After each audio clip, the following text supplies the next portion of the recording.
Please feel free to put a blanket underneath you if you feel a little cool today. On the other hand, if you kind of like the cleanness and the firmness of the mat without the blanket, you don't need it. Like to start with us gently lying on our side body, but very, very slowly, very carefully. This is not meant to be an aggressive movement at all. And the degree to which you gently twist in the sideline position is a very mental exploration of twisting. I like to put a block between the upper thighs and one between the knees as well. You certainly could opt for a different configuration whereby, for example, you put the block between your calves. The idea behind placing something, blanket, block, or nothing, in between the thigh bones is that the pelvis therefore can stay more in alignment. For some, you'll find no thank you, and for others, you might say actually feels pretty okay. Let's start lying on either ear. Thank God we just have two. No need for you to worry about which ear you're resting on, but take a moment to let your knees bend so that your body is the shape of a zigzag.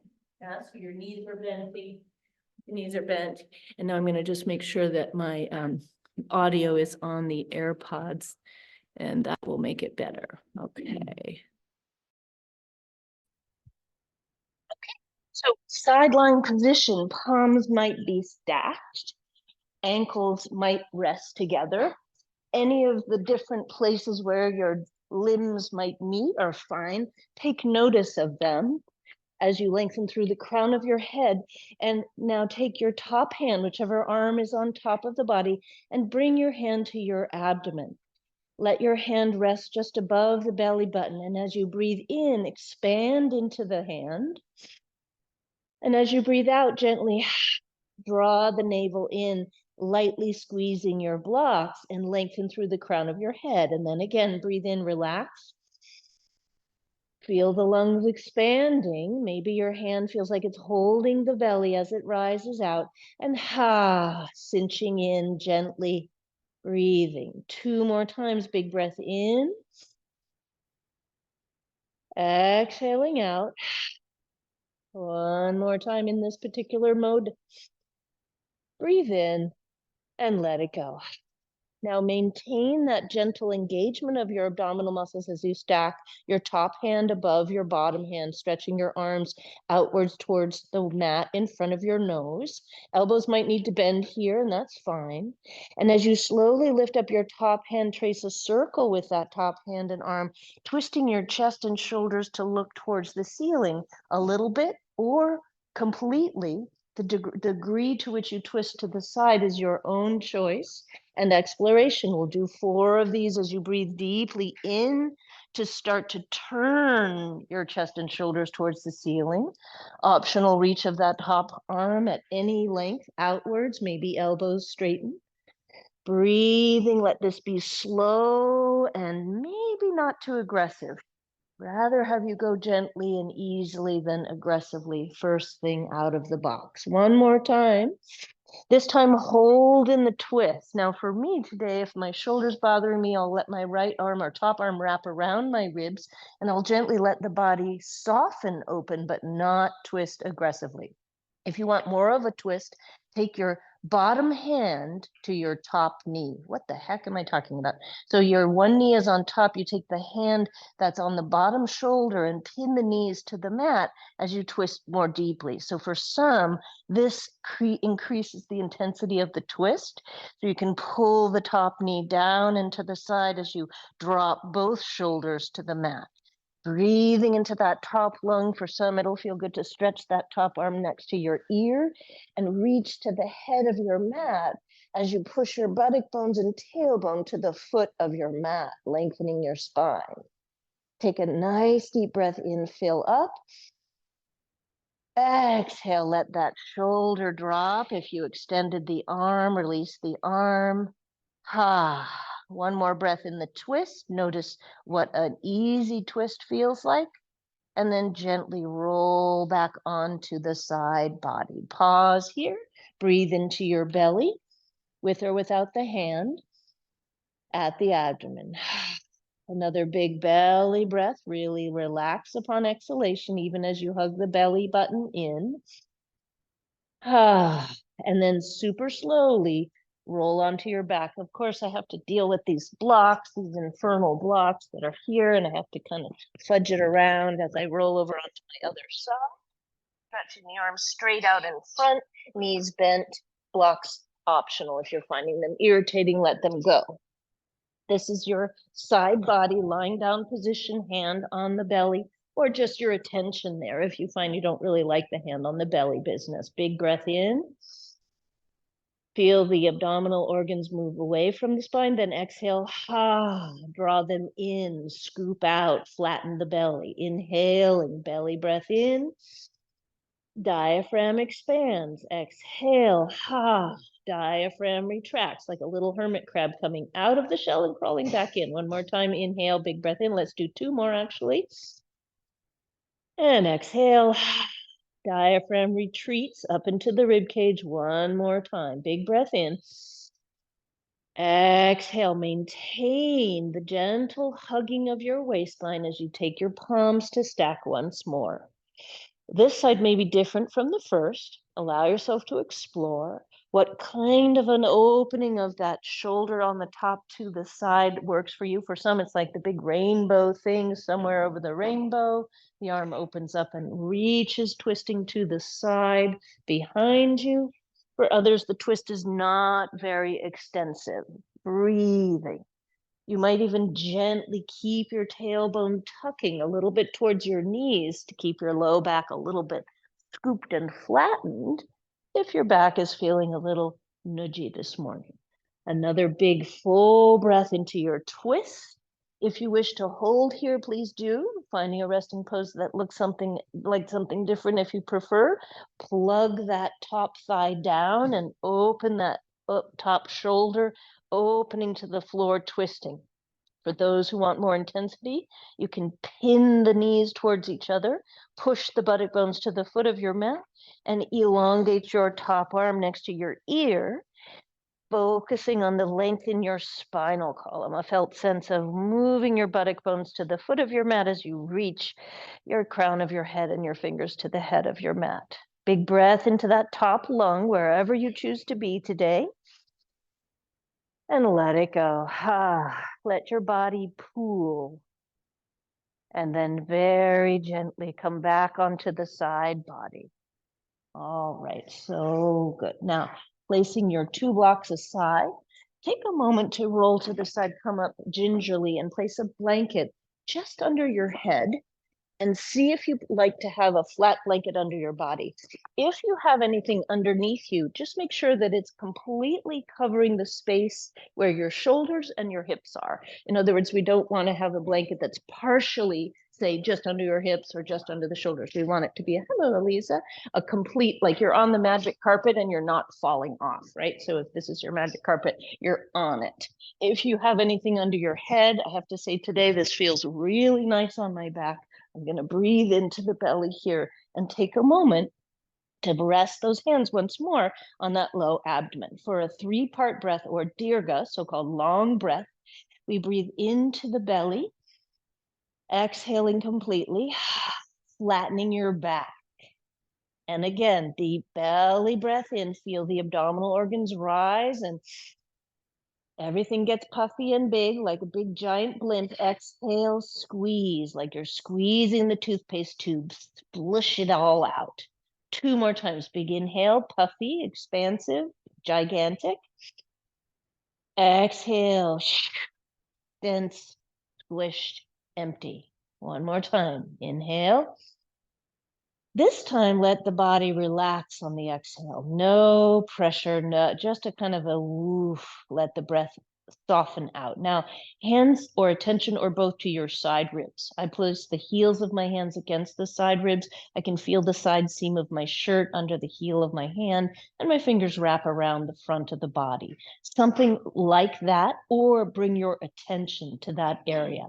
Rotate your tailbone gently upward so you press your low back flat. Keep that posterior tilt action, and now breathe into your side ribs. Feel your ribs expanding outwards, right and left. Notice any tension you may have gathered in your shoulders. Breathing into your side ribs. Feel the expansion sideways. That's it, Ellie. Good. I can see the movement of the rib cage. That's it. Exactly. The sideways expansion. Yeah. Very good. And 2 more. Feel the ribs expanding outwards. Very good. Like the gills of a fish. That's it. There you go. Even higher, right up there you go, Shelley. Exactly. Feel the heels of the hands moving away from each other. You got it. All right. Beautiful. And relax, let it go. Take your hands to the top of your chest now, wrapping your fingertips just over the collarbone. So if you're doing a rock climbing exercise, you'd be climbing up your own skeleton. Your finger holds are your clavicles, right? So dig in with your fingertips into that soft space above your collarbones. Spread your palms and fingers across the top of your chest.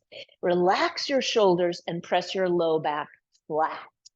Keeping your low back flat, now expand into your chest, feeling the upper chest and upper lungs expand. You might even feel your neck muscles activating. Then relax and let the body soften. If this position for the hands doesn't feel good, let them drop down and bring your attention there instead. You don't need the hands. Then 2 more like this. Big breath into that upper chest area. It may feel more like you're activating muscles in your neck. That's okay. That is quite a normal feeling that occurs here. Let it all go. And so slowly fill up.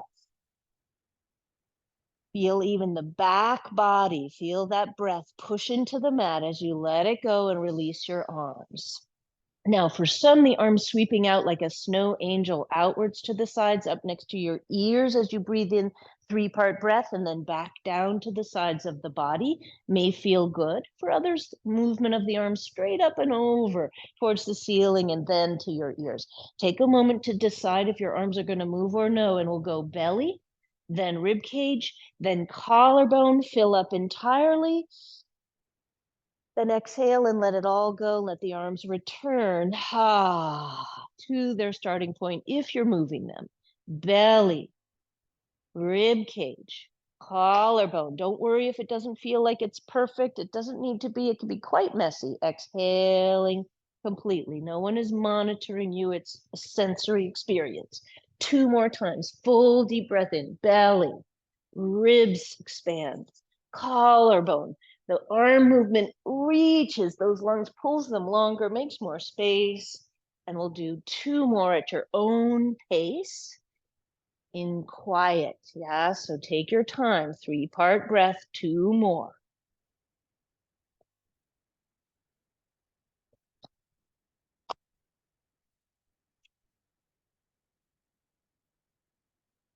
When you're done with your second one, let your body rest. Bring your hands down to the sides of the body and let the breath return to its natural rhythm. Feel the imprint of your body on the mat. Feel the soles of your feet. Feel the back of your shoulders, back of your head, your arms, elbows, pelvis. And then very gently and slowly bend the knees into the chest. Rock side to side to massage out your low back. And roll to the side to get your strap. And if you can reach it from where you are, you don't even need to roll to the side.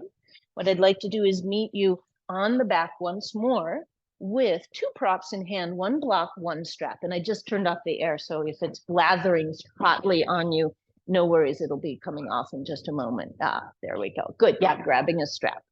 That would have been nice if I'd mentioned we needed a strap. The block at this point goes flat on your mat in landscape mode. Yeah, so from right to left, flat, long edge of the mat parallels, long edge of the block parallels the short edge of your mat. And the idea is this: you take your strap with you onto your back, take the strap and wrap it around your feet, bring the soles of the feet together, and lower the feet to the block with the strap cradling them underneath. Now, if your hips are in a position today where it doesn't feel that great, for you to bring them very far apart, you simply turn your feet flat and allow the block to be underneath your feet possibly without even need for the strap, but keep the strap under your feet either way for the moment. Yeah. So either your soles of your feet are together, your knees are out to the side, and the strap is cradling your feet, or your knees are more up to the ceiling. You can even keep the strap around your feet.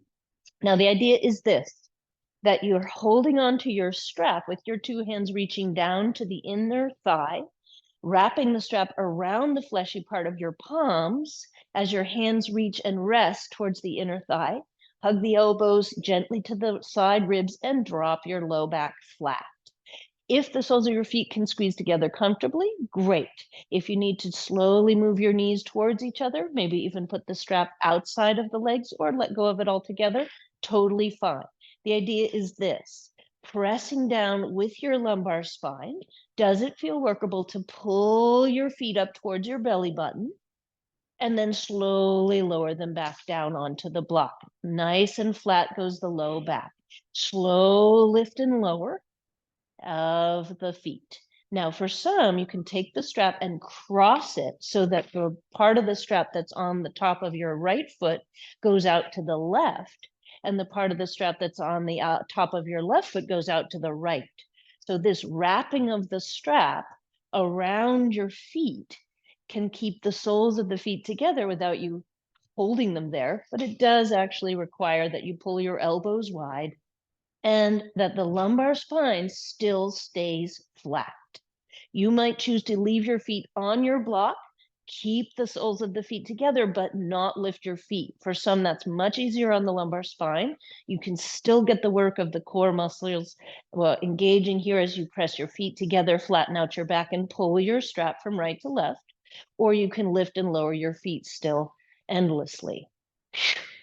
Breathing here. Now, if it feels okay for you to lift and hold your legs, you can jettison the strap and hold onto your shins, ankles, elbows gently widening out those knees, or hold your strap and bring your feet up and hold them in place, elbows plugging into the mat. Any need for the knees to come closer means you simply bring your knees into your chest and hold them there like that. Now, slowly make a circle with your feet. What does that mean? It's a water wheel, a Ferris wheel, a bicycle wheel. It means that your feet move in a small circle relatively close to your pubic bone and belly button, forwards and upwards, and then closer in and down towards your chest. So any amount, make a circle with your feet in the vertical plane. For some, a few of those is okay, but then you rest right back to the block, squeeze the soles of the feet, flatten out your back, and stay right there. We're not overworking today. Yeah. So going back to a previous iteration, lifting and lowering the feet, or switch the circle direction if you're still circling and you think, this is all right. Holding those legs either with the hands or with the strap is optional. You might prefer instead just to circle the feet forward and upwards, downwards and in, forward and upwards, downwards and in. That's it. Circle the other way, not overworking. We're only working within a range of motion where we feel very well supported. Beautiful. And now rest your feet, take a break, and breathe into your belly. All right, very good. Excellent. Now you can keep the strap if you choose. Some might, and others might say, no thanks, not my fave, not going to keep it. If you choose to keep your strap, reach down again for the strap closer towards your feet. And as you rest your feet on the block or the floor, if you're finding the block to be uncomfortable, we'll be going into a bridge lift, which means my elbows are going to be grounded. As I squeeze the belly, navel to the spine, I slowly flatten out my back, keeping the soles of the feet together or feet flat if your knees are better, not opening up, right? Those of you with external rotation discomfort, we take it with knees vertical, lifting and lowering. Yeah, simple bridge pose, a variation that you prefer, or you're in supine bound angle and you're lifting and lowering your hips, any amount. Not too a range of motion where you feel uncomfortable. One or two more. Good question. Let the knees do what the knees will do. They will come together, and that's okay. I'm much more interested in the engagement of your buttock muscles, the flattening of your lumbar spine, the engagement of your abdominal muscles. And naturally, when your hips lift up, your thigh bones will come towards each other. Let that happen. So it's not the primary focus. You could focus on that, but that's not where I'd like to focus today. Thank you. That's a good question. The distance that feels completely workable to your joints. Yeah. So for some, the feet will be closer in, and for others, the feet will be further out, possibly even on the mat. Exactly, Ellie. Good. A couple more lifts and lowers, using your elbows next to your ribs to help you with this as you squeeze and lift. And when you feel like, yeah, enough already. Nice, Marion. Good modification there. Gently bring your knees into your chest and rock side to side. All right. Okay, sorry for bad news. We have one more of these kinds of things to do. I'll show you what it looks like first, though. And it's nice because it's, again, you can modulate it quite readily, depending on how you're feeling. So I'm going to take a blanket. And even though I'm not in love with this striped situation here, blanket-wise, I'm going to fold it in half along the fringe line. Yep, so I've got this strudel fold. For some of you, maybe no blanket height will feel better. Sometimes, especially if you have a long torso, I do not. I'm like one of those, what are those, minions? I'm like a minion, right? I have a very short torso. So for me, if I elevate my hips, it completely takes the pressure out of my back. But for some, we have a long torso, and elevating your hips, in fact, makes it harder, makes the back not feel supported. Do you notice that, Sarah? So if you notice that something under your hips doesn't help, take it away. There's no need for it. I'm going to keep my matching blanket under my body just because it's warm and comfy. You don't need it. Elevating the hips or no. Bring your strap with you just in case you decide you need it. And we'll go into a legs up the wall situation. And take a moment when you do this to see how it feels for you to bring the strap around your feet, get your legs up high, and slowly bring the feet together inside the loop. So as an if it works for you, please take your legs towards vertical above your pelvis. And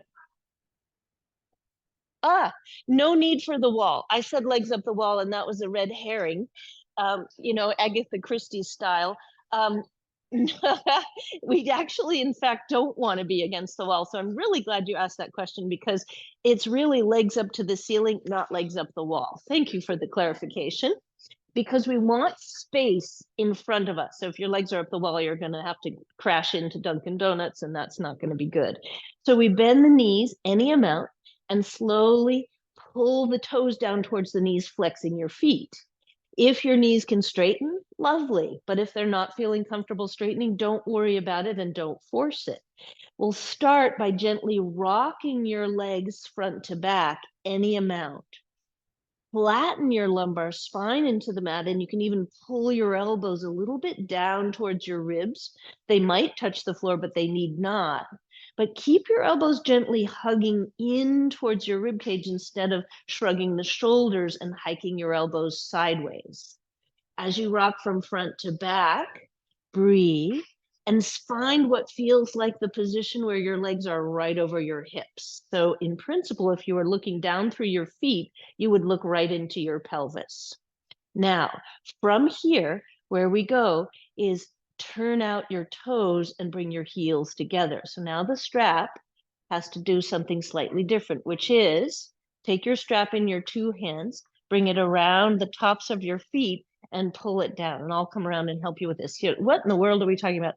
Take your strap in your two hands and put it on the tops of your feet, and then take the right strap and wrap it around your right foot, bringing it down inside your heel, and your left strap comes around. So now I've got a strap and my feet are turned out. So I'll help you with this. So the strap goes around my insteps and crosses the fronts of my inner ankles. And then I can start to bend and straighten my knees. Yeah, so here you go. Now you can leave the strap out of it. What we'll be doing is bending your knees wide, bringing your heels to your buttocks, And if you're working with no external rotation, you simply bring your knees straight in and down. You do not externally rotate. All right. Now, as you kick out your legs at any angle, slow knee bend, slow extension. If you're doing the external rotation, the backs of your heels and calves are together. You hold the strap as much as you need to and gently press your low back flat. If over time you feel like, yeah, I guess I could, you feel like you could bring your legs downwards away from your head towards the foot of your mat, hovering the legs, breathing as you kick out through the heels. We try to keep the calves pressing into each other and the heels pressing. Yeah, good work. Yeah, everybody got that strap thing. So the calves will eventually maybe come together when we kick the legs long because of the external rotation. Exactly. Feels uncomfortable to do that? Yeah, no problem. So let the feet be where they are and move in the direction of as best you can. That's it. Exactly, Shelley. Yeah.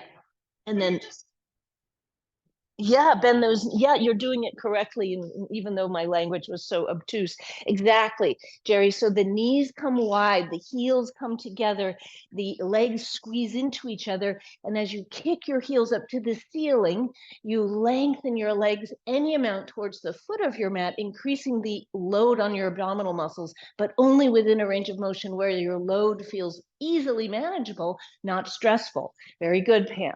Breathing into it. That's it. Yeah, exactly. Pulling on the strap can help you pin the feet to each other in a way that can be supportive for your low back. A little bit scooch backward, Eliza, for me, or bring the blanket forward just a teeny bit so there's a little more support for your tail. But there you go. See if that helps. That's it, Elizabeth. Good. You're doing it correctly. If you want more intensity, if this feels really easy, slowly kick the legs out forward in front of you. So the strap is optional. You might say, I don't need this strap. I can just squeeze my legs. Ah, more feeling it in the back. Yeah, so you want to feel that lumbar spine pressing down. Exactly, Kelly, very good. So the legs, yes, you might feel a little engagement as you straighten them, but I'm much more interested in the feeling of pressing your low back flat, like where my hand is there. Yeah, so pressing down. Exactly.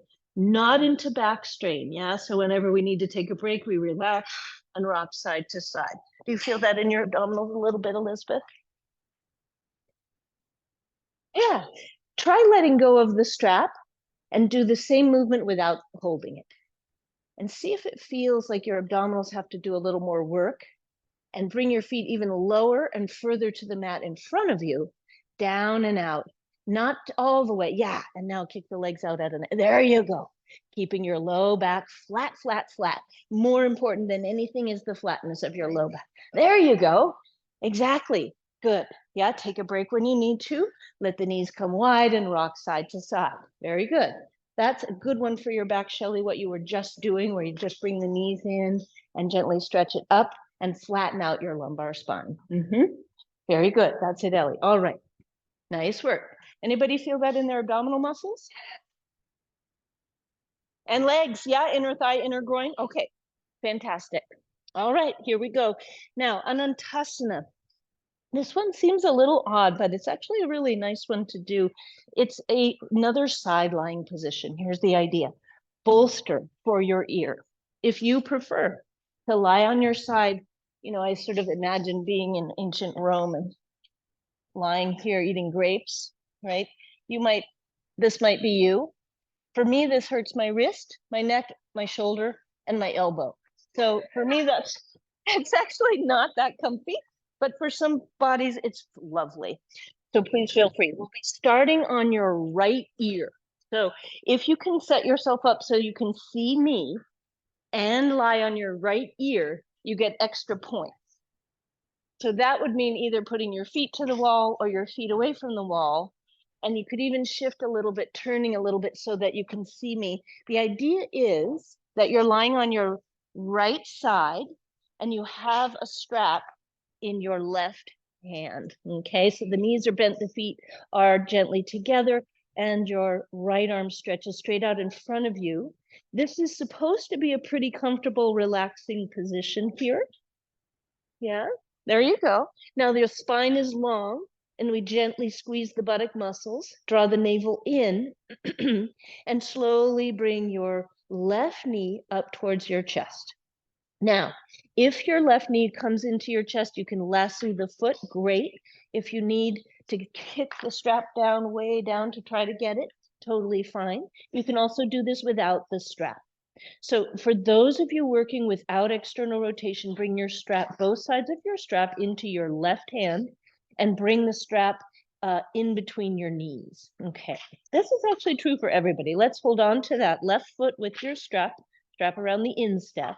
Reach your left hand between the knees, and we'll slowly kick your left leg out in front of you. Breathing into the stretch through the hamstring and buttock. Then rebend your left knee and come back down. So simple extension through that left leg. If you wish to lift your shoulder, lift your elbow, you can. It's a simple anterior reach of your left leg in front of you with your left arm inside your thigh and calf. Simple extension. Now, for those of you for whom external rotation is manageable, next time you bend your left knee into your chest, rotate your left knee up to the ceiling. There you go. Oh yeah, lying on your right side. So you'll need to put your head to the wall and your feet to the center. That's it. Yeah, it was unfair because if you didn't hear my instruction, that you're like probably going, what the hell? So you're lying on your right side, your left knee is bent. And for some, it'll feel good to stretch up through that right leg and re-bend the knee. This is the external rotation variation. For some, for a further challenge, kicking out through your bottom leg, maintaining the side edge of your right foot on the floor. No need for that left knee to come up near your armpit. It might be further down. And again, if you're going anterior instead of sideways, it's simply moving your left leg slowly towards a straight or straight-ish position rather and in front of you rather than up towards the ceiling. Finally, for some, it will feel like the strap is superfluous. You might take hold of your left big toe or reach for the baby toe side of your left foot and work into your Anantasana in this manner.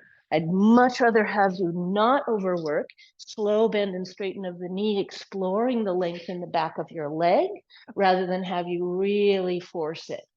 Beautiful. Now, holding in the extension. Exactly, Elizabeth. Good. You feel that a little bit in that left hamstring? Excellent. That's perfect. And you could stretch your right leg long if you wanted to. Yeah, exactly. Very good. Yep, that's it. Exactly. Shelley, you got it. Very good. So breathing into it, allowing this knee to be any amount bent it needs to be, and that's it. So the spine stays long. If when you bring this leg up, you start to feel a stretch anywhere in that inner left groin, that's great. You feel that a little bit? Perfect. Excellent, Elizabeth. Good. Yeah, beautiful. One more deep breath here in your Anantasana. There's a felt sense of lengthening through that whole left side body. Yeah, do you feel the difference there? And then any amount of tipping up onto that right hip that feels manageable is eventually where you'll go, but don't force it today. Very good. I'm just going to pop this behind you so you get a felt sense. Yeah, got some support there. Okay, excellent, beautiful. Aliza, can you rock up onto your left hip even more without bringing your outer right hip even more, excuse me, without bringing your left hip up towards your ear? That's it, Michael. So it's this external rotation action. Excellent. Yes, that's it, Pam. One more breath in your Anantasana. There's an external rotation that lengthens the spine. You feel that a little differently? Beautiful, Jessica, that's it. Yes, taking a break when you need to. That's it. You got it. Exactly. A little bit more deep hip crease here, Sarah. There you go. Now lift your chest. Yeah, that's it. So neutral spine, yeah? There you go. Even a little more anterior tilt to your pelvis for me. Yeah, that's it. Very good. All right, take a break. Bend the knees, rock side to side. Why are we doing Anantasana? Like, what? Really? Rock side, massage out your back. Before we switch sides, assess whether the bolster feels too high for you or whether actually, weirdly, it's kind of relaxing. Wrap your palms around your kneecaps, flex your feet. Now, either gently rock your knees front to back. That's for those of us for whom external rotation doesn't feel that great. And you can even alternate, rock, rock, rock, or egg beaters. I am a big, huge fan of egg beaters, flexing your feet, circling your knees, but slower than you think. It's so tempting to go whizzing around, but see if you can slow it down and feel your back release. Switch the direction. How round can your lumbar spine be? Can your knees be the things you move and your lower legs just dangle? The feet really are just hanging next to your buttocks, and it's the knees that are being moved by your hands. Switch the direction if you didn't already. There you go, egg beaters. Excellent. And when your body says, okay, enough of this, whatever egg beater stuff, I don't even care, then we'll slowly come on out and find your way now onto your left side. So your left ear once more on a bolster, a blanket, your own arm. Bring your strap with you if you feel like it might be good. So hold on to the strap. The spine is fully extended and long, but the knees are bent. Can be tricky to lasso the right foot, but best you can. Go ahead and place the strap around the instep of your right foot. The buttocks push to the foot of your mat. The crown of your head pushes to the head of your mat. And if your right hand can reach inside your right thigh and knee, that's often a good place for it, because as we bring your right knee any amount towards your chest, you can see what is it like to extend your right leg any amount out in front of you, feeling the hamstring stretch in the front of that right leg. If it's really easy for you, you can kick your bottom leg down to the foot of your mat, lengthening your bottom leg. Yeah. So this is like the Supta Padangusthasana 3 twist that we do. Now, if external rotation is in your wheelhouse, when your right knee is bent towards your buttocks, open up your right knee to the ceiling. Draw your navel in and kick your left leg long on the floor. Reach down for the strap closer to your right ankle. And as you pull or push, really, draw your right buttock to the foot of your mat. Turn your toes and knee of your top leg to the wall behind you. Extend your top leg in an externally rotated position. Slow rebend and slow straighten. It's quite natural for the body to roll backwards. So you'll have more of a feeling that your left buttock and shoulder blade are on the mat. Over time, eventually, we try to roll up onto the knife's edge of your left side body. So your IT band, your outer left hip, your shoulder, your bony shoulder, instead of the fleshy parts of the back of your left side of your body. Sorry for bad news. Yeah, so breathing. Take the variation that works for you. You might find you're in more of the leg in front variation. You might say, oh yeah, I want to stretch out my bottom leg. When you stretch out your bottom leg, your left leg most likely, can you push down into the floor with the outer edge of your foot and activate your bottom leg just as much as your top leg is activated, Jerry? Beautiful. That's it. Exactly. So even flexing that foot and pushing down. Gorgeous. And so as we bring, now open the chest even. Gorgeous. Do you feel the difference there, Ellie? So you got much more length in the spine, and let the chin be soft, even though, yes, gorgeous. Exactly, Shelley, good. Breathing into it, not overworking. Elizabeth, you got it. Yep. No, we don't. So don't overwork, right? It's super different. So we go really slowly and let it be like an Alice in Wonderland kind of thing. Wow. Should I drink this? I don't know. Really gently. All over the place. Yeah. Yeah. It's the family crazy gene. Take another breath or two and see, there, do you feel that length? So that's sort of like when we do triangle pose and we don't force you to try to lift that top shoulder. Same idea. That's the exact same correction. Yes. Beautiful, Jessica. Yeah, and if you want to stretch that leg long, lovely, but you need not. And can you tip up onto that left hip even more? Ah, gorgeous. That is absolutely gorgeous. You feel the difference there? Then you could be like, wow, you could, yeah, and you could be standing upright, right? Beautiful, Lisa. Yeah, you doing okay here?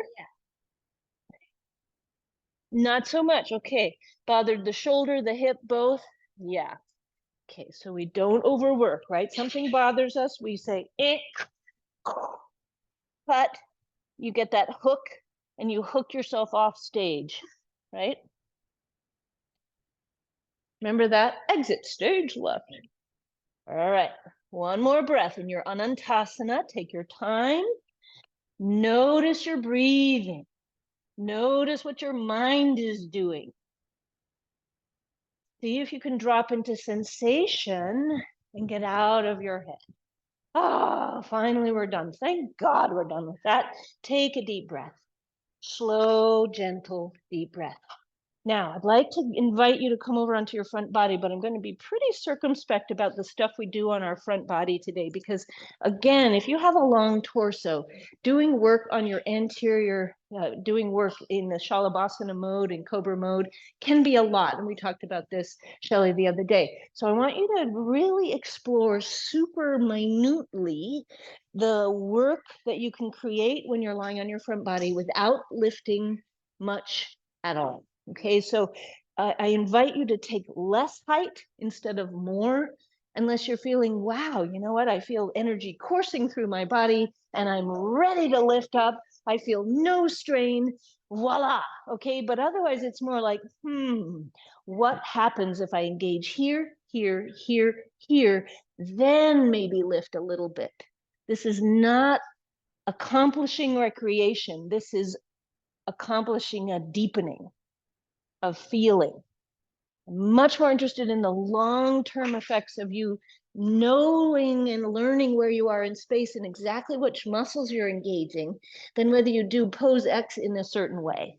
So I like a blanket under my feet, as you know, because I'm kind of, as my husband would say, a princess, which I yell at him when he says that about me. But anyway, I guess I sort of am. So I've got a blanket under the tops of my feet because I don't like the feeling of the hard, cold floor on my feet. My chest and hips are on the blanket. My hands are stacked under my forehead, and my pubic bone is pressing. The neck is long. For some, it could be kind of weirdly pleasant to rest your temple on the floor, turning your chin to one side in lieu of resting your forehead. For others, it might feel good to even turn your head from side to side a few times, very gently, rotating the neck. And typically for one side in one direction, it'll feel like there's more pull on the neck muscles in the twisting position. That's really quite normal. And can you let your head rest in the less comfortable turn for a few breaths and let go of some of the tension? Your brain goes, ugh, but maybe you could rest there and let go of some of the ugh, and then go back to your more comfortable side.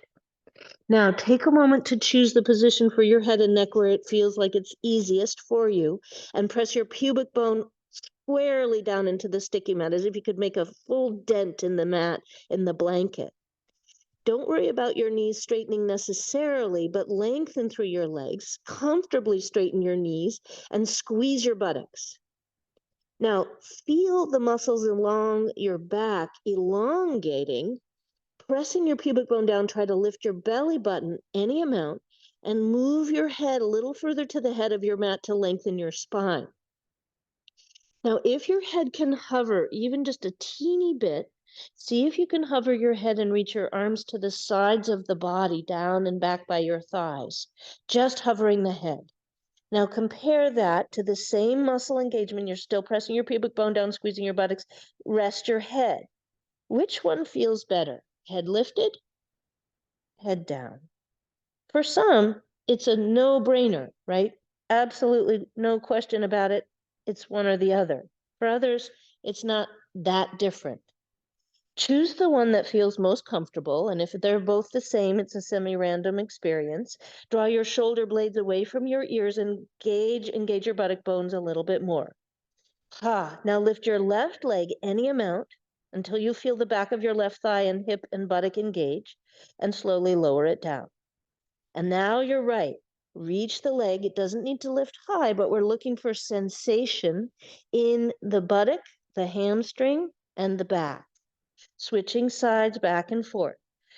If it's pretty comfortable and you feel like your head is hovering comfortably and you'd like to hover your hands as well, you certainly can, although you might notice, whoa, that's actually a lot of work.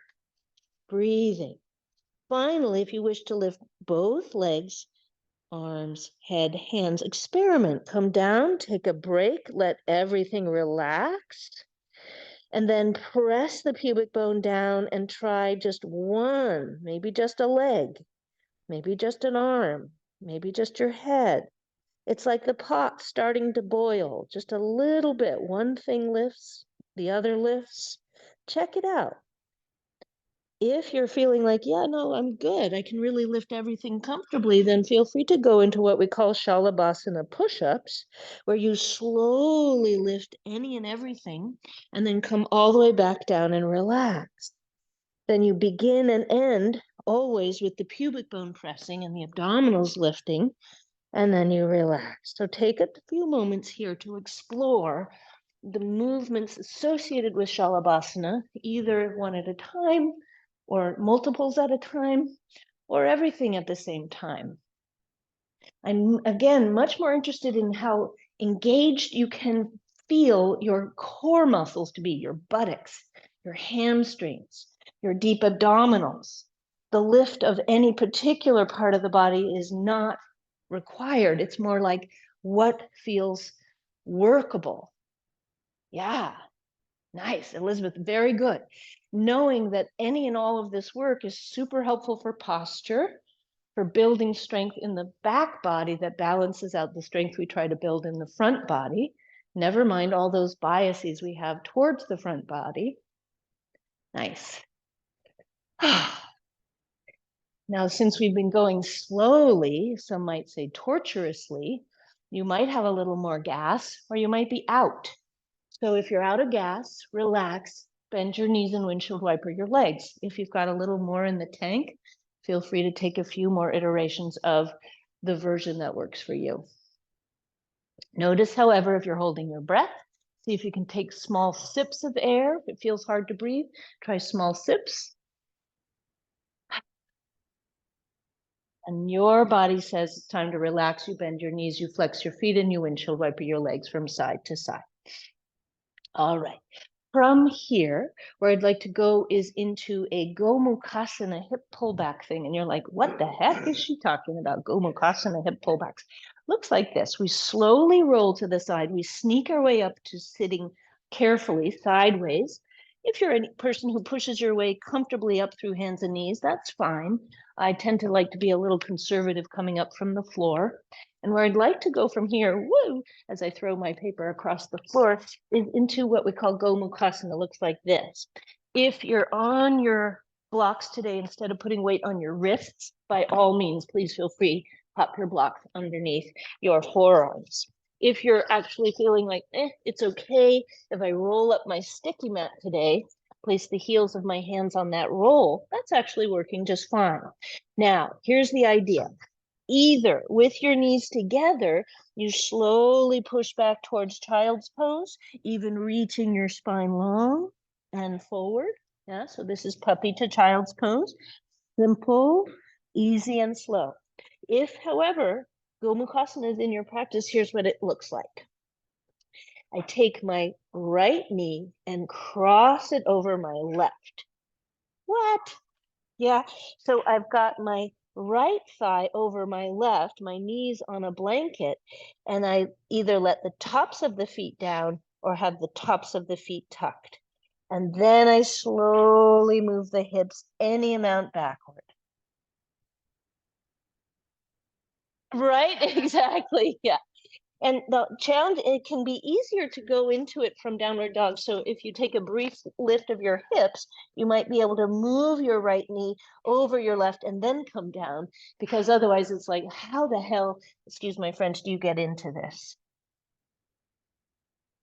It does, exactly. So as you shift your hips backwards any amount, not into knee pain, you may find that the front leg, the leg that's on top, the right leg actually rotates up off of the blanket. That is absolutely to be expected. You only push back to the degree that you feel A, comfortable, and B, well, you might feel a bit of a stretch, but comfort is the number one thing. No sharp joint pain is the rule.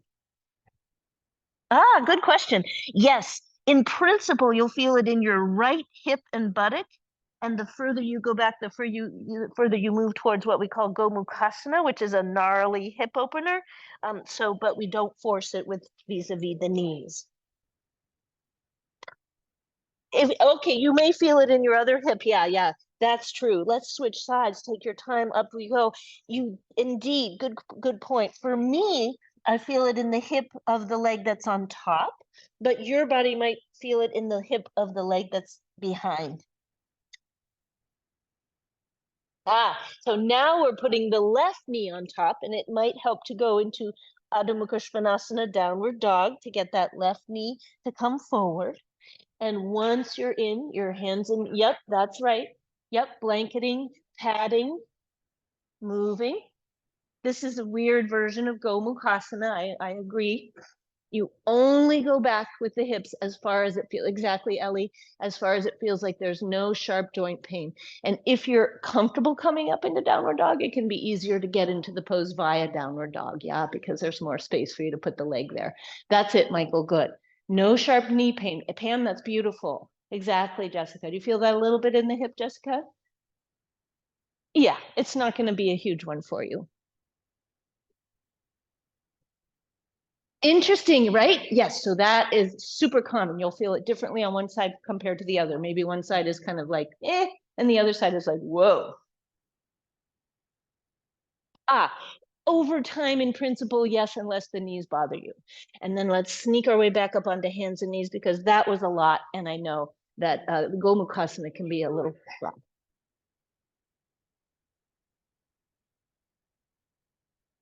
Yeah, so the full pose, if you look at it from the front, and I'm not going to ask you to do it because for some of us it's just not a good idea, but the full pose is where your 2 feet are out to the side. You sink your buttocks back and you sit down on the floor in between your feet. This is a lot of torque on the knees. And so I don't teach it this way because it's too much torque on the knees. Whereas if you're here, for some people, you end up getting a bit of a stretch that you otherwise never get. It's simply a way to access the squish and the squeeze of those muscles differently. Now, for the block pullback, my knees are again on a soft surface, and this is purely just for padding. And now the idea behind the block pull is this. I'll show you from the front, but you'll be facing the long edge of your mat. Now, for those of you whose hands are comfortable, in other words, you're comfortable gripping with your fingers, sometimes we get that, the trigger finger, I forget what you call it, but if you get that twangy feeling when you grip with your hands, you will not be gripping with your hands today, right? If you're okay gripping with your hands, you can grab your blocks, bend your elbows, and pull your blocks towards your knees. Looks like this from the side, and I'll show it from both sides. So this is the hand grab variation. I'm in a tabletop. I squeeze my navel in and up. I squeeze my buttock, bend the elbows, and then I push my blocks straight down into the basement. Collarbone is broad. And then I try to pull my blocks back towards my knees. But because I'm pushing them into the sticky mat, they won't go. They don't move. But my core is engaged. My neck is long. My shoulders are engaged, but not my neck. I'm not grinding my teeth. I'm complaining in my head, but I'm not doing it audibly as I pull the blocks towards me and then take a break. If you cannot comfortably use your hands like that, you push your forearms into the blocks. It's a little bit more subtle, but you're trying to pull the blocks with your forearms. So I dig in with my forearms to the blocks. I feel the skin shifting over my bones a little bit, but then I'm pulling my blocks towards my knees using my arms.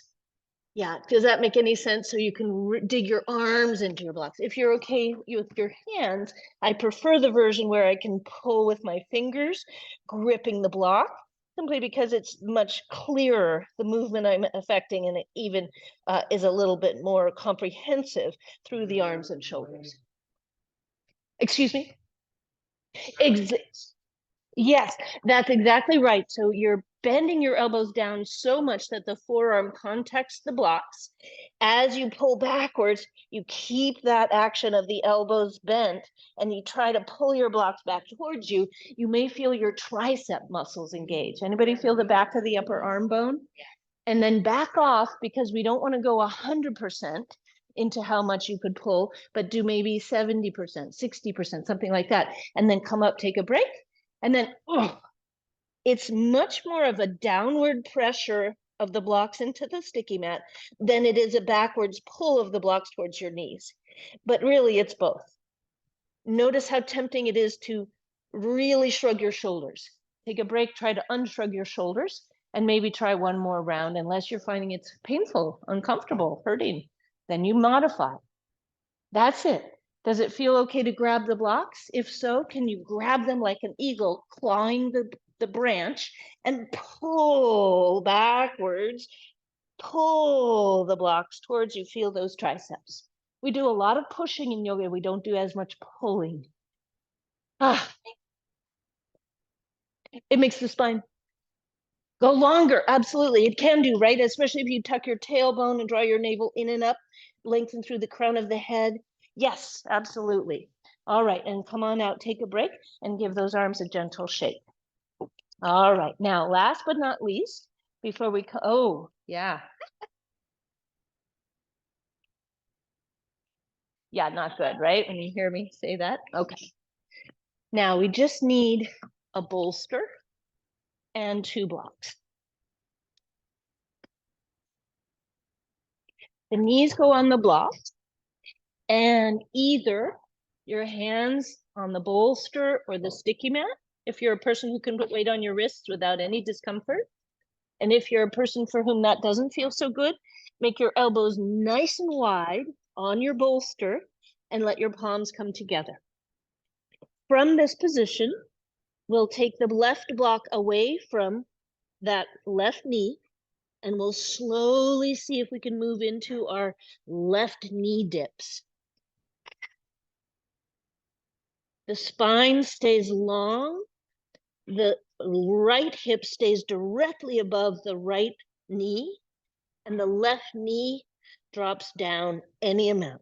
Now, if this feels in any way uncomfortable, slowly go into your cat-cow instead. You can always take it breathing into your cat-cow. I'd much rather have you do cat-cow than feel that the asymmetry of this is proving problematic for you.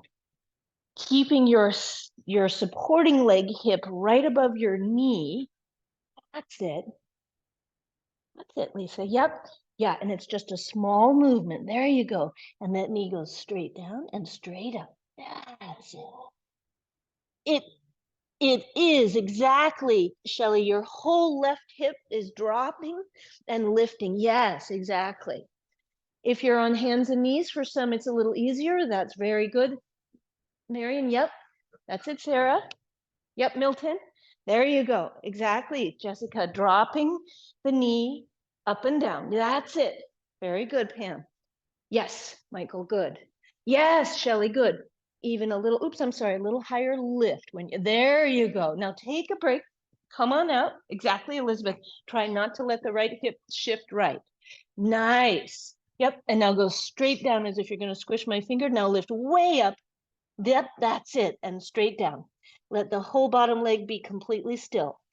Yeah, so the left leg moves all like that, and now straight up, and down, and up. Exactly. There you go. So the left thigh is pretty vertical, and it stays vertical. Yeah, switch sides. Take a break. Cat-cow, then switch sides. Ah, see if this hip can go up, up, up, up, up, up. That. Ah, do you feel the difference? So that hip, yes. If you had a little stuffed animal sitting on your left sacrum, it would rise straight up and down. Ah, do you feel the difference there? Yeah, not overworking. That's it, Elisa. Good. That's it, Shelley. Yep. Yes, you got it. Yes, Ellie. Excellent. Yes. That's it, Michael. Feel it in your deep abdominals. This is much more about the deep abdominals than it seems from the outside. Pam, that is gorgeous. That's it. Not overworking. Lisa, you got it. That's it. Exactly. Yes. Take your time. Breathe into your belly. Put knees back on blocks. Rest whenever you need to. Yes, excellent, Jerry. Easier on this side, huh? Nice. Yes, I agree. It is easier on the hands. Yeah, it's a little confounding to be on the elbows, truth be told. Yes. All right. So when you're even, don't let me rush you. We'll find our way back into child's pose, puppy pose, or your favorite resting pose. Here's me in classic child pose, knees wide, big toes to touch, upper body draping forward. Upside down child's pose is always available in case that feels better for your knees, for example, hips and ankles.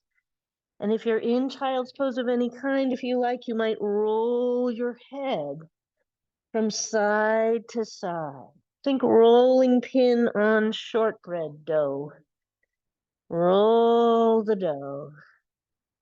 I have a French friend, and she says all the French people in the Boston area go to Trader Joe's right about now and buy all the puff pastry because apparently it's made in France and it's made of butter, flour, salt, period, right?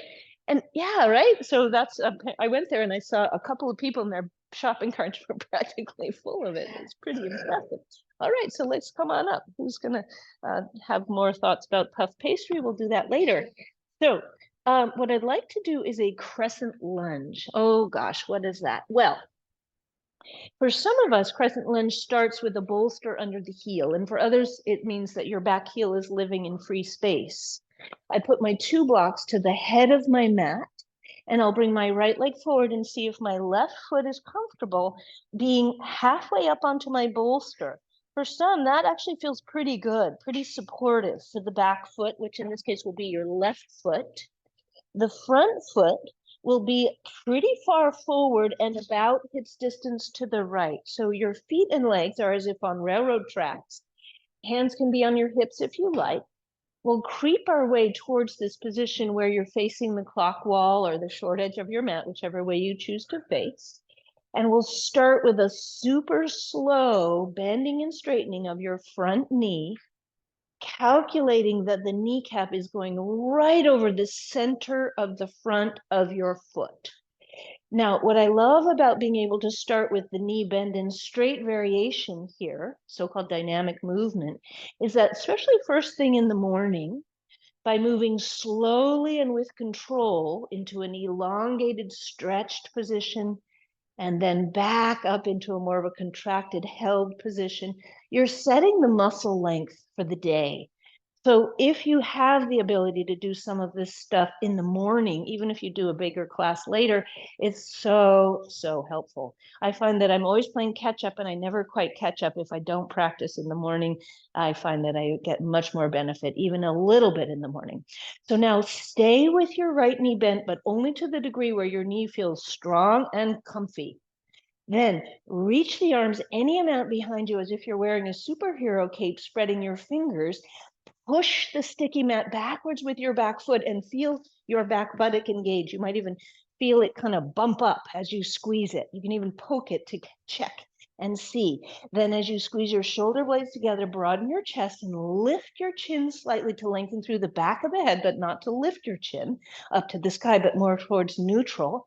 And breathe into the length in the front of the left hip. You can always come down and place your weight on your blocks anytime, squeezing the buttock and pressing through the right heel and straightening your left knee. Take a nice deep breath as you sweep your arms forward and up. You can always straighten the right knee when you need a break, and then back behind you. Squeeze your shoulder blades together, fingers wide, and forward and up. Big long body reach, and back behind you. One more time, forward and up. You might even raise your eyebrows. Big breath in, and back behind you. Then gently rest your hands on your blocks and slowly use your blocks to help you step forward. Take a break, bend those knees and straighten a few times. We'll come on up to standing and use a block for a minute to rebalance the shoulders and the neck, and then we'll do the other side. So facing towards the clock wall still, take the block between the thighs and roll the shoulders. That's it. Notice how much of your entire shoulder girdle moves. Your arms go with your clavicles and shoulders, don't they? Right? Your arms are attached to your shoulder blades and your collarbones. But the only place where that whole system is attached is right here. It's really cool. The only bony joint that keeps your shoulder girdle on your body is this right here. Crazy, right? What? It's amazing. So that's part of why we have such range of motion. So shoulder blades moving within all those layers of muscle, connective tissue, fascia, blood vessels, nerves. Now bend those knees, hands on hips, spread your toes. Take a deep breath and look down and check for symmetry. Squeeze your block, bend your knees. And then take your left arm and wrap it as if you're going to wrap it around your body, but don't actually touch your body. Pull it up over your head, turn to your left, and reach the arm down. And again, wrap and twist, and down.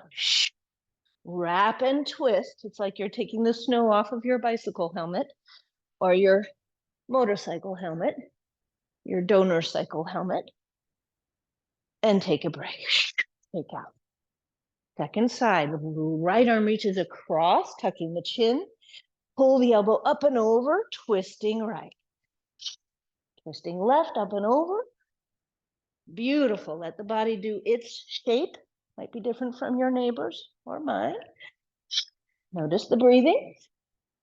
When you feel like, I think I've done the same number both sides, give yourself a little shake, take away your block and put it back to the head of your mat. Shake out. Okay, great. So now that other foot, the right foot, is the one that gets to stamp on the bolster.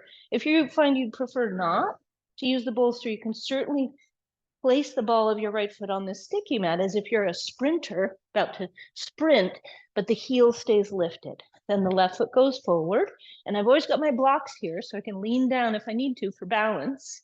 Peek at your feet and check that they're about hips distance apart. And then see if you want your hands on your hips or not. Might be good, might not be good. And then we slowly, liquidy, gooey, straighten and bend. Yeah, let this movement be as if through molasses. Feel your footprints. Feel all those muscles engaging, releasing, lengthening, shortening. Take your time. You can always hold the blocks. Take a break when you need to. Then we'll hold in the left knee bend and bring your arms behind you, squeezing your shoulder blades together, even a little bit elbows together, collarbone broad, and then push backwards with your right foot into the sticky mat. Tuck your tailbone forward and lift your sternum. Back of neck is long, chin might be tucked. Then sweep the arms forward and up. And then back, Bella Lugosi style. And then up, big breath in, reach, haunt the front of the mat and back. Squeeze the shoulder blades together. One more time, reach up. Excellent. Then lean forward. Use your blocks to help you step forward, up to come out and take a break. Beautiful. All right. Now, just want to do one more thing, and this one's a little weird.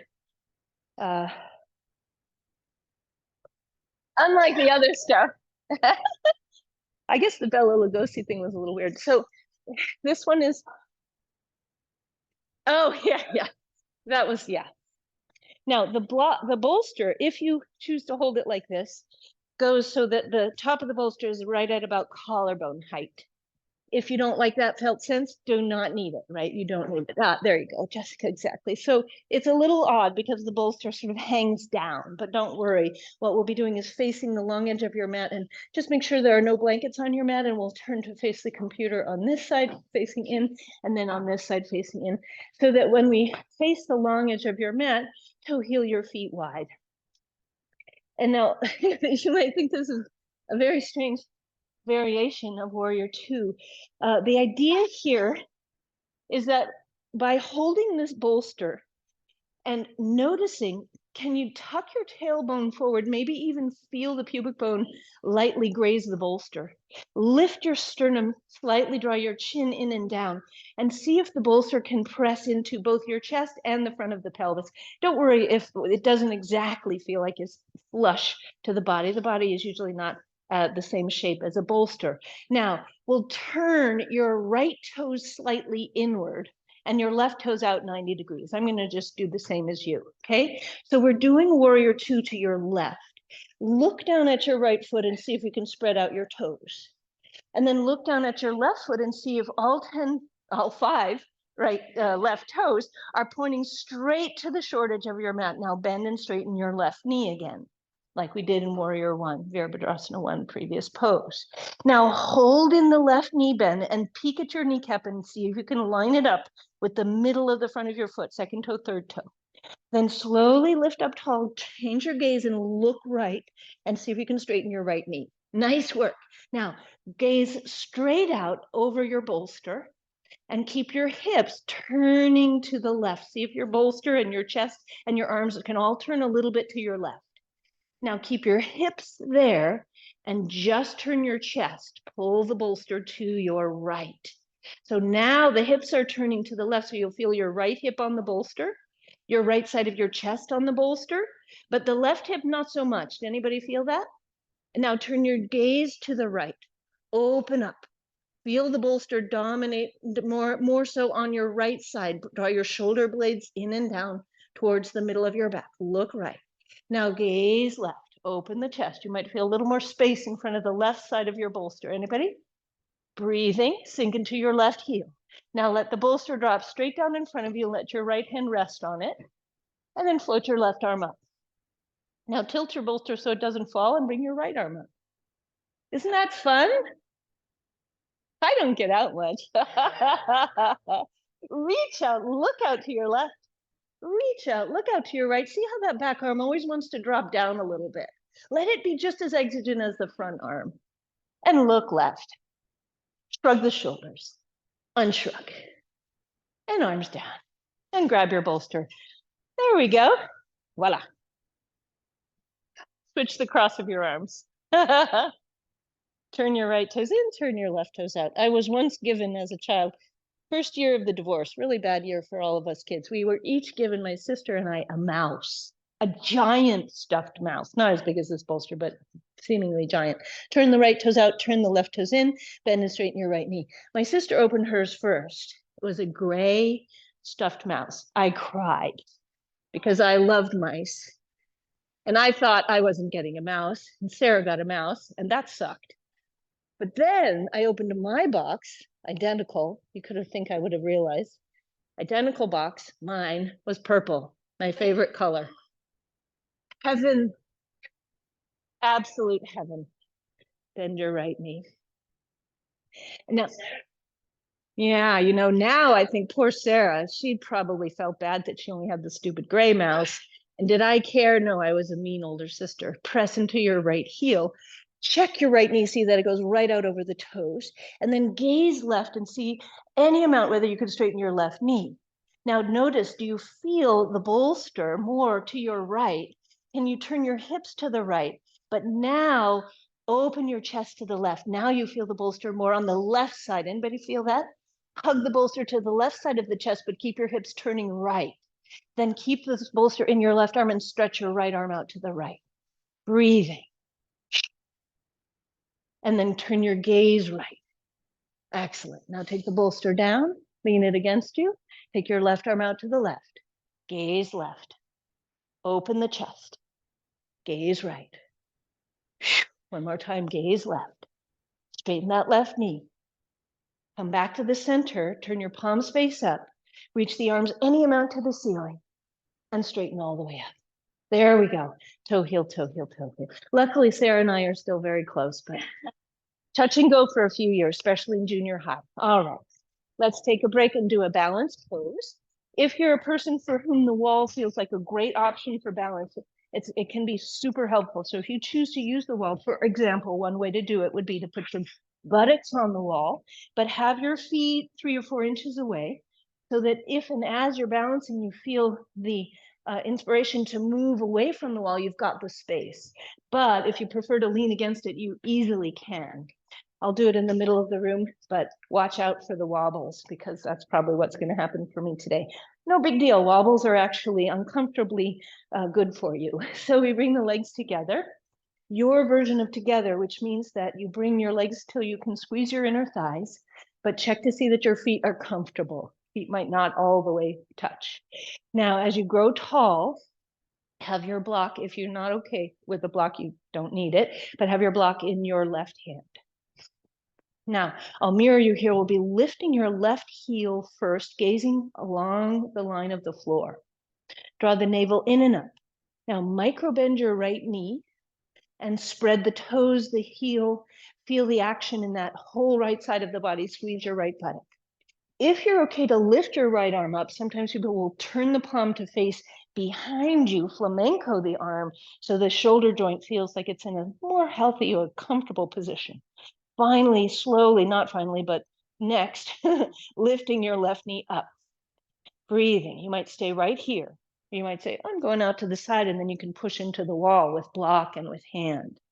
If you'd like, though, you can take your block to the top of your left thigh, put your right hand on it, and lightly push down on the block with your hand as you push up on the block with your knee, and bring your other arm, your left arm, up to the sky, flamenco.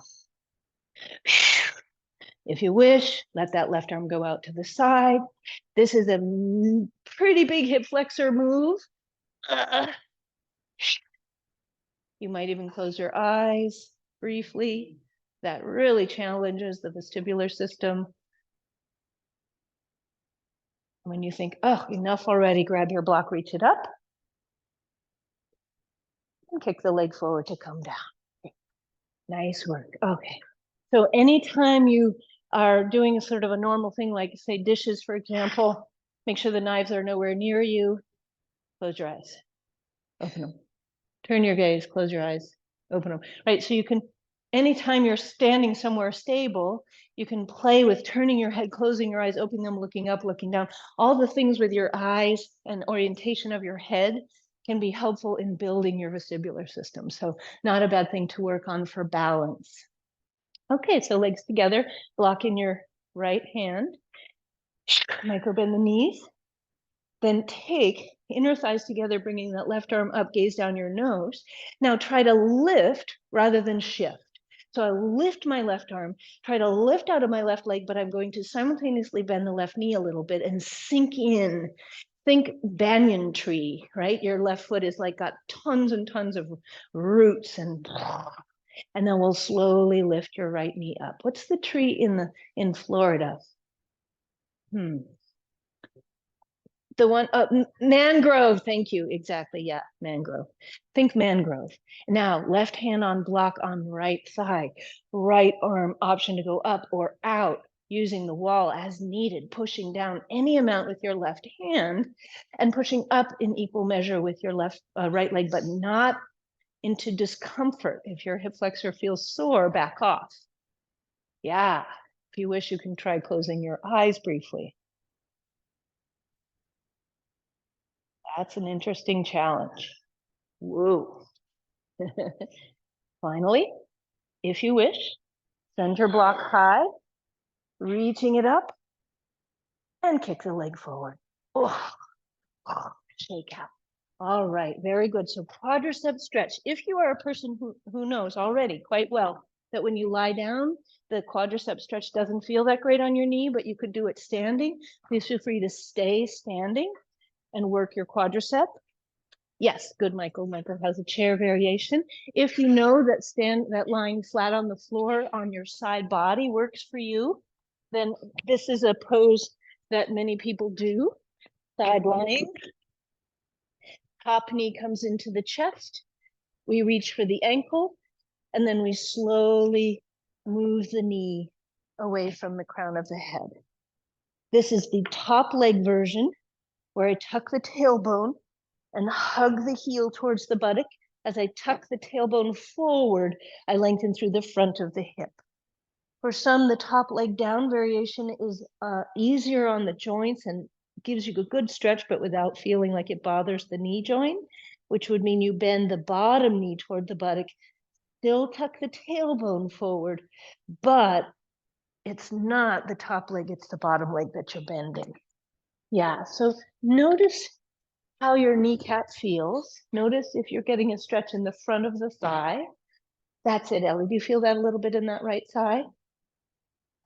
Yeah, yep, perfect. That's good. It's hard to tell which leg is which here. That's it, Shelley. Do you feel that a little bit in front of the thigh here?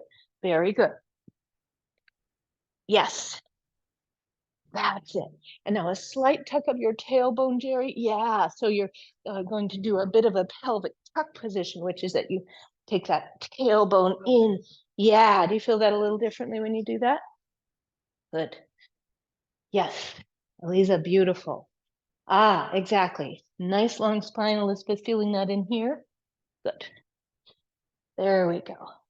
That's it, Shelley, squeezing the buttocks. Yeah, beautiful, Michael. That's it.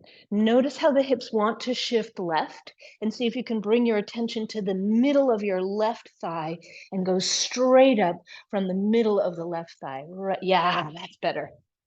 Yes. Okay, there on that right knee there, Pam. Looks good. Yeah, you okay here? Tucking your tailbones. Yeah, that's it. Do you feel the difference? Yes. I give you a pull here. Drawing this away.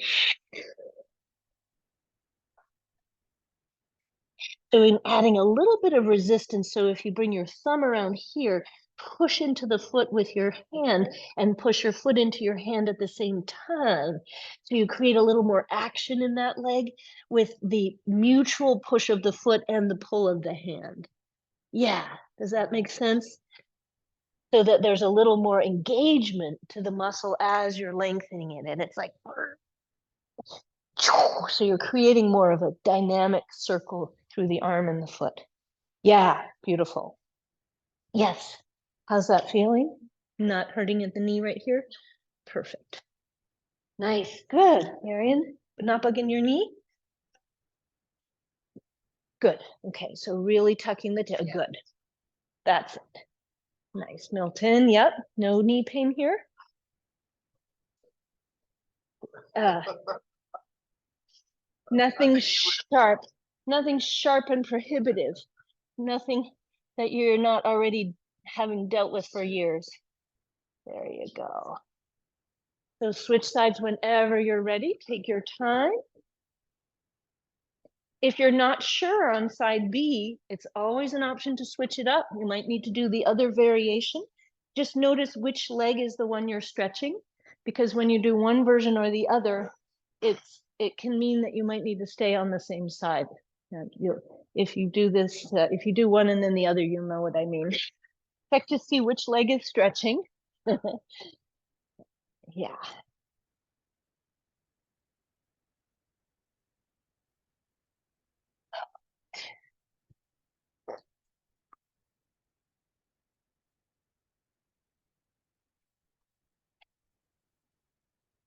Taking your time.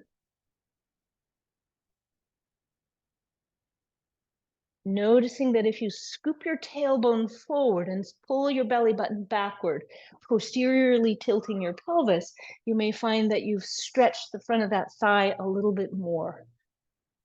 So take your time. When you feel even, we'll meet either in your Shavasana or Viparita Karani. So I'm going to encourage anybody who wants to, please feel free to come up onto your bolster, but I'm going to add a little extra height today, just for those for whom that's kind of appealing. And what I mean by extra height is that I'm taking 2 strudel folded blankets and putting them up on top of my bolster so that I can do this precipitous version where I'm with my hips higher than normal up on 2 folded blankets plus a bolster. For some, this is lovely. For others, it's a no-go. So please feel free to add 1 blanket if you wish, or maybe 2 if you're feeling like a daredevil. Ah, funny expression, daredevil. Reminds me of Evel Knievel. So take your time. I remember being so bored. My brother liked watching all those Evel Knievel things. Anyway, here we are. So taking your time to find your way into either legs up the wall variation, as I'm showing here. This is again a legs up the wall without the wall. Please do feel free to take any version of a relaxation pose that serves you, including very simple shavasana or very complicated one of some other some other way. So take your time. We'll meet in deep relaxation. The beautiful thing about deep relaxation is that there are no shoulds, no requirements, except that you follow what's comfortable, what allows you to relax, to let your breath move without being forced. Let gravity take hold of your body. Let gravity do the work.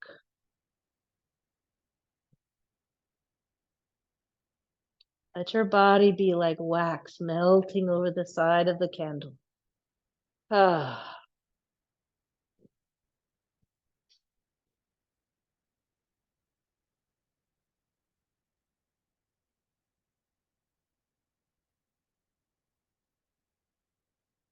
Let your eyes settle deep into your sockets.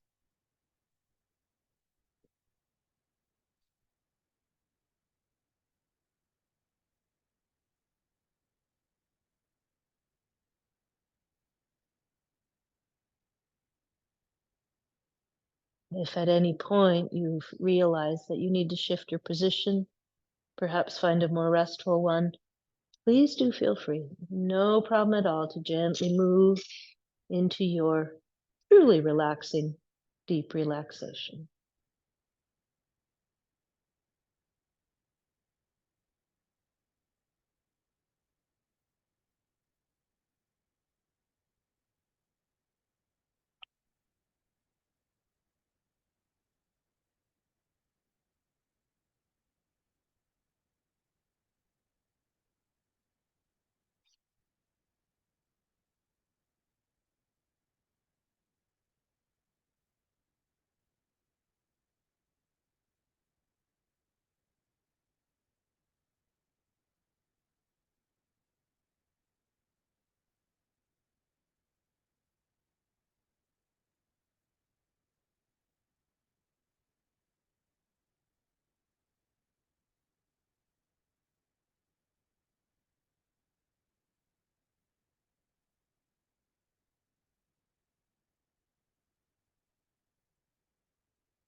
And very gently begin to deepen your breathing. If you find that you're pretty comfortable where you are and would like to stay, please do. There's no need for you to move or change your position.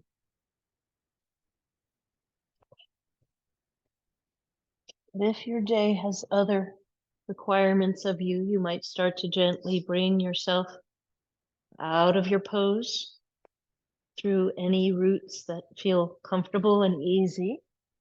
You might rest to the side body for a few moments.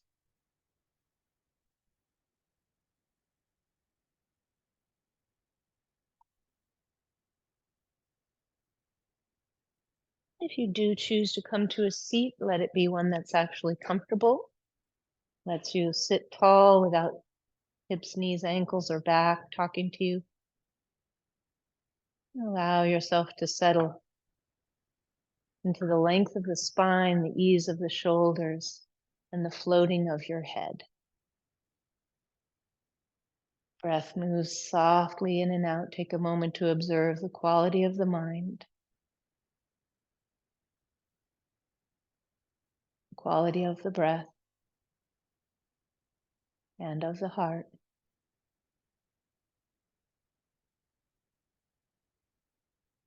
And sensation throughout the body.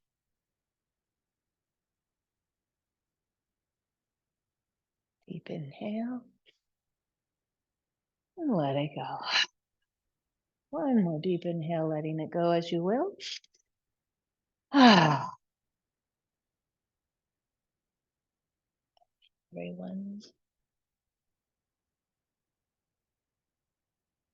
lovely to see you all. I hope you all have a lovely, beautiful week.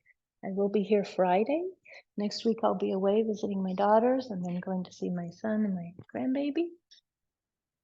So next week, I'm gone. Sarah Ender-Schultz will be subbing for me Wednesday and Friday next week, 27th and 29th. Barbara Friedman is teaching her usual class on Christmas Day, 10 a.m. to 11:30. And then again on New Year's Day, 10 a.m. to 11:30. I think the 10 a.m. to 11:30 on New Year's Day. So those 2 Mondays will not be the usual schedule here at the Arlington Center, but the other days are all happening and the subs are on the schedule. But for me, it's Sarah Ender-Schultz, I think. Yeah, pretty sure. This week I'm here Friday. Yep. 2 days from now I'm here. Yeah, exactly. So thank you so much, everyone. Hey there, Jane. Great to see you. Hey, Vicki and Susanna. Thank you. Hope you have a good day. You too. Thank you, Anne. Thanks, Anne. Take care, Vicki. Great to see you.